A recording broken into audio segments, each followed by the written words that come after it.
नमस्कार, मैं डॉक्टर सीमा Sharma S A Sanskrit classes में आपका स्वागत करती हूँ। आज हम कर रहे हैं लिंग। लिंग क्या है, लिंग कितने प्रकार के हैं। तो इससे पहले हम प्रत्यक्ष और अनुमान कर चुके हैं। प्रत्येक वीडियो को यदि आप सीक्वेंस में देखें तो आपको अच्छी प्रकार से समझ आ पाएगा। तो अनुमान में हमने बात की थी स्वार्थ और परार्थ अनुमान की। तो स्वार्थ क्या है कि जो स्वज्ञान है वो क्या है, अपना ज्ञान स्वार्थ है। और परार्थ यानी अपने उस ज्ञान को जब दूसरे को समझाया जाता है तो वो परार्थ अनुमान हो जाता है। तो परार्थ अनुमान में पंच अवयव की बात आई। पंच अवयव कौन कौन से थे? प्रतिज्ञा, हेतु, उदाहरण, उपनय और निगमन। स्वार्थ अनुमिति और परार्थ अनुमिति दोनों का लिंग परामर्श ही कारण है। तो यहाँ पर अनुमान में जब हम अनुमान कर रहे थे तो अंत में आया कि स्वार्थ अनुमिति और परार्थ अनुमिति दोनों का लिंग परामर्श ही कारण है। तो आज हम कर रहे हैं लिंग।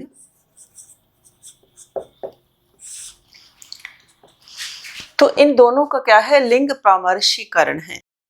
तो यानी यत्र धूमः तत्र अग्नि तद अनंतरम वह्नि व्याप्य धूमवान अयम पर्वत इति ज्ञानम उत्पद्यते।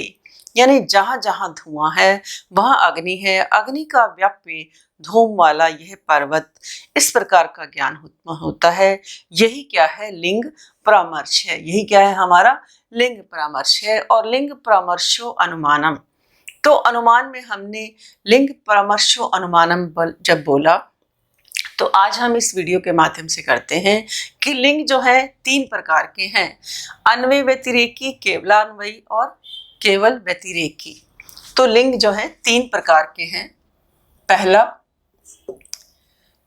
अन्वय व्यतिरेकी,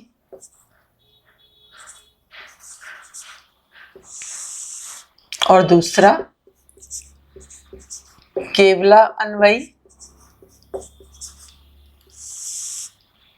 और तीसरा केवल व्यतिरेकी, और तीसरा केवल व्यतिरेकी। तो पहला अन्वय व्यतिरेकी, दूसरा केवलान्वयी और तीसरा केवल व्यतिरेकी। तो पहला करते हैं हम अन्वय व्यतिरेकी। तो पहला क्या है, अन्वय व्यतिरेकी।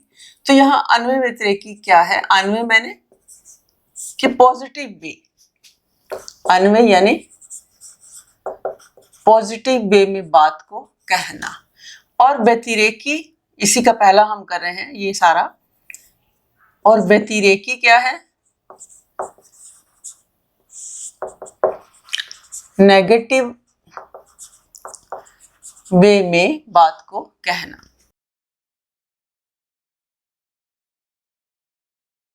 तो अन्वय व्यतिरेकी की क्या परिभाषा देते हैं कि अन्वयेन व्यतिरेकेन च व्याप्ति मद अन्वय व्यतिरेकी। अन्वयेन व्यतिरेकेन, पहला हम अन्वय व्यतिरेकी कर रहे हैं। अन्वयेन अर्थात अन्वय और व्यतिरेक से जहां व्याप्ति होती है उस लिंग को अन्वय व्यतिरेक कहते हैं। अर्थात पहला करें हम अन्वय व्यतिरेकी, अन्वय यानी पॉजिटिव वे, व्यतिरेकी माने नेगेटिव वे। तो इसका उदाहरण क्या देते हैं, यथा वह्नो साध्य धूमवत्वम। वह्नो साध्य, यथा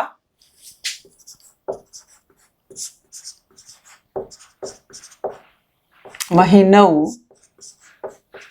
साध्य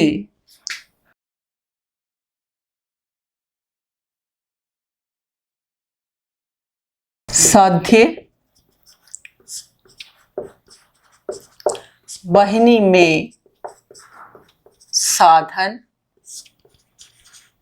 धूम का रहना। यथा यत्र धूमः तत्र अग्नि। उदाहरण यथा महानसम, महानसम यथा रसोई घर में। यत्र धूमः तत्र अग्नि यथा महानसम। तो ये क्या है, हमारी अन्वय व्याप्ति है। यह हमारी है अन्वय व्याप्ति।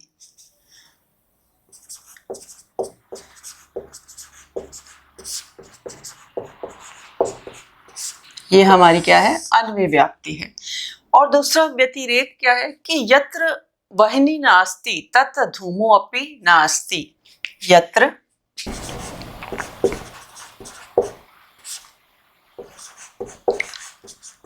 यत्र वह्निर् नास्ति तत्र धूमो अपि न अस्ति। यथा हरिद, कि जहां पर अग्नि नहीं है वहां पर धुआं भी नहीं है। तो यहाँ पर क्या है, व्यतिरेक व्याप्ति है। ये उदाहरण किसका है, व्यतिरेक व्याप्ति का।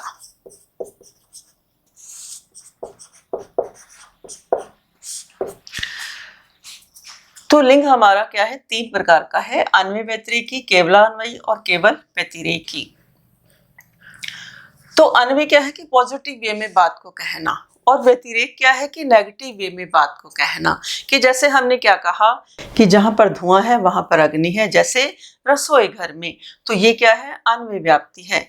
और जहां पर अग्नि नहीं है परंतु वहां धुआं भी नहीं है, यत्र वह्नि नास्ति, कि जहां पर अग्नि नहीं है वहां पर धुआं नहीं है। यथा सरोवर में, कि जहां पर अग्नि नहीं है, सरोवर में अग्नि नहीं है तो धुआं कैसे हो सकता है।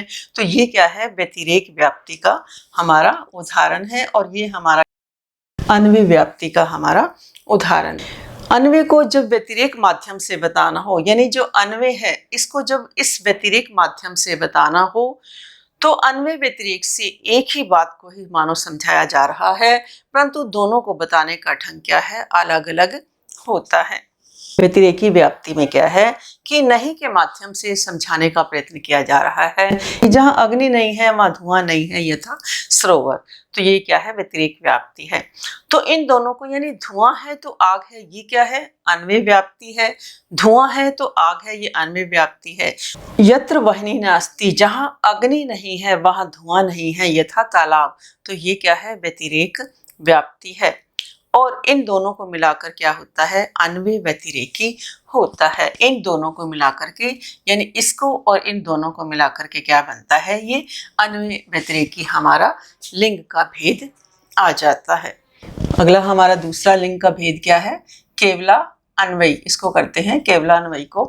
तो केवलान्वयी क्या है कि अन्वय मात्र व्याप्तिकम, केवला अन्वयी, अन्वय मात्र व्याप्तिकम।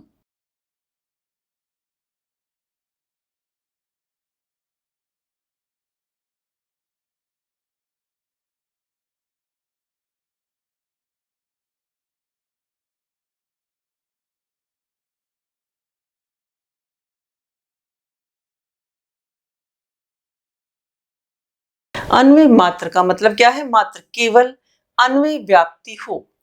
मात्र मैंने केवल जहां पर अन्वय की व्याप्ति हो, यानी हमें अन्वय का ही व्याप्ति, हमने पहले इससे पहले वीडियो में जाना कि व्याप्ति क्या है, सहचर्यो नियम व्याप्ति। एक अग्नि और धुएं का जो संबंध है वो क्या है, व्याप्ति है।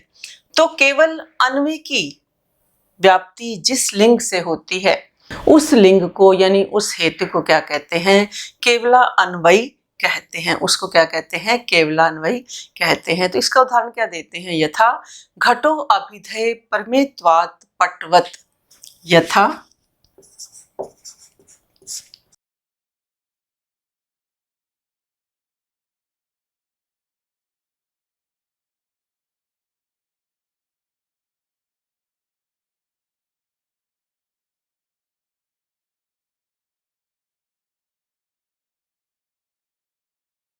यथा घटो अभिधेय परमेत्वात् पटवत्, यानी यहाँ पर घट क्या है, अभिधेय है। घट क्या है, अभिधेय है, परमेय होने के कारण यथा पट।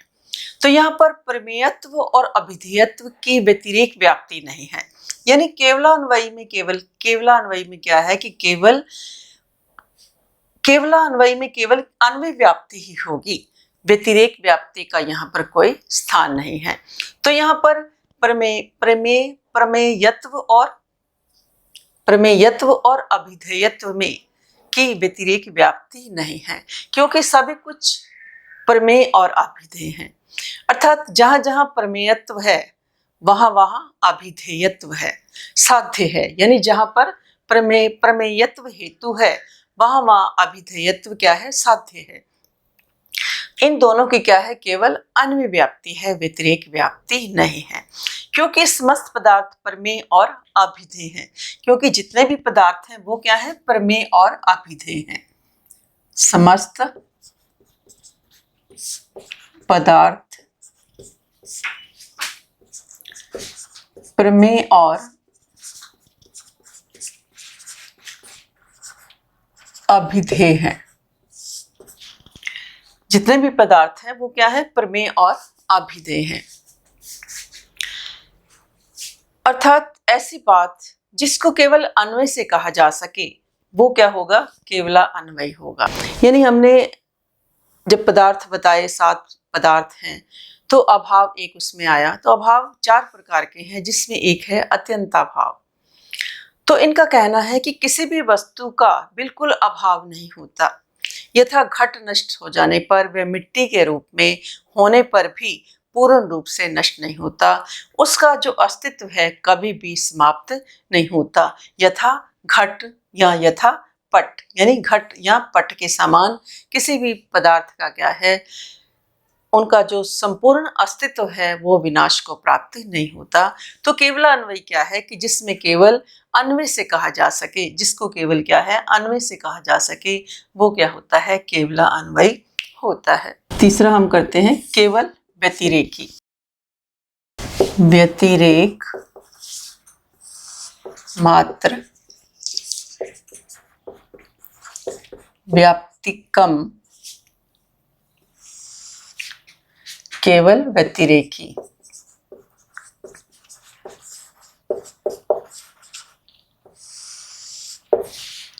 तीसरा क्या है, केवल व्यतिरेकी। तो इसका क्या परिभाषा है, व्यतिरेक मात्र व्याप्तिकम केवल व्यतिरेकी।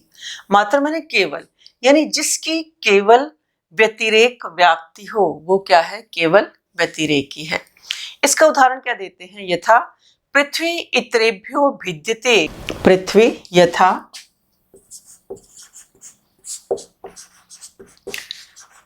पृथ्वी इतरेभ्यो भिद्यते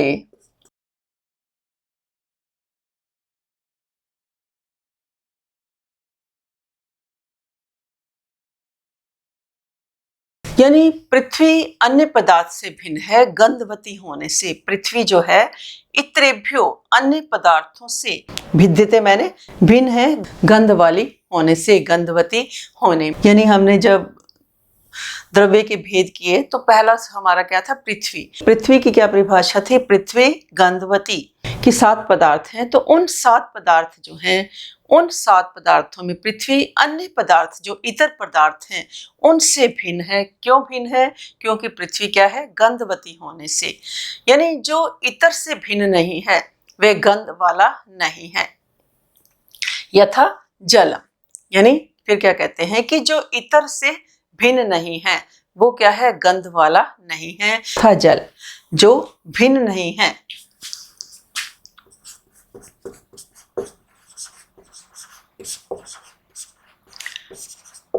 वह गंधवान भी नहीं है, जैसे जल।